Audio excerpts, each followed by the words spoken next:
Talking baseball with Galva Williamsfield Wildcats baseball coach Tom Walston. Coming off a tough loss, now a 500 record. First year of this co-op between Galva and Williamsfield. Tom, how has things been working out here in the through 3 quarters of the season? Very well. The kids seem to be gelling well, and we started a little slow. We had the Williamsfield kids were about a week behind as far as schedule goes, so about the second week of practice we finally got everybody together, and it took us a while. Started slow, started off with 1-6, and then up until tonight we had won the last 7 games to get above 500, so just hard night tonight, tough team.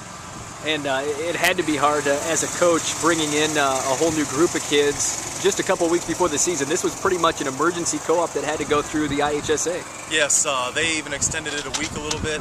That way they could give some time to make sure that we could run two board meetings and get everything together. And then the kids were excited, and when I talked to my kids at Galva, they were looking forward to it. The Williamsfield kids, they were looking for some place to play. So just been great all around since the beginning. And you said you got off to a slow start with the 2 groups coming together. How have things gone since the first couple of weeks? Better than we can ask for. The kids are willing to stay late, get some work in. The Williamsfield kids have to drive, have to come over 25 minutes, and they're willing to stay later, get the work done. And even off the field, these kids have done some things together, social things together that have brought them together. And Coach and I couldn't have asked for anything more. Seems like it's a pretty young group of kids you have. Yeah, we've got 7 seniors, but then we've got 2 juniors, and it drops off after that as far as youth goes. We've got over half our team freshmen and sophomores, and I've started anywhere between any freshmen, sophomores, any lineup that I can put out there.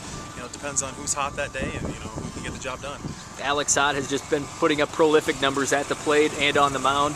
A sub-1 ERA coming into this week, and a plus 500 batting average. Talk about Alex Hott and the talents he has both at the plate and on the mound. He has made everybody around us better. Given the example for the freshmen, the sophomores, to his work ethic when he's on the mound, when he's at the plate, just his approach to game in general. All that individual stuff comes with his hard work and the people that are behind him. And he'll be the first one to tell you that it takes all the guys to bring it together. He's the first one to give congratulations to those guys that help him out, and they look up to him and they see him working hard, and he's going to work hard too, or they're going to work hard, and it's a good thing all around. He's a natural leader. I have nothing but good things to say about him. Who else has stepped up for this Wildcats team? Nolan Peterson, he's a senior, vocal leader on this team. He's coming around, a little slow start, but he's coming around. And our freshman, sophomore group, I've got 3 sophomores that played with that are Galva kids, Brady Landis and Austin Ingalls and Jacob Warner. They're at the top of the lineup as far as that goes, and just a good mix. Those kids have come through. We've got anybody that steps in on any given night. We had Spencer Smith the other night, had 3 hits. He had stepped in after not starting for a week, and just a number of guys. It just depends on the day. Just a few weeks until the regionals begin.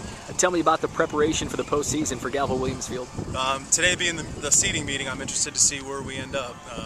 We've got a couple tough teams in the regional. Orion is one, Weathersfield's the other one, and even Princeville and Stark County any given night. And we're just hoping to land somewhere where we can utilize what we've got, and hopefully we can compete for that regional title. So, what were the realistic expectations on this season with the circumstances surrounding the co-op? We weren't sure what to expect.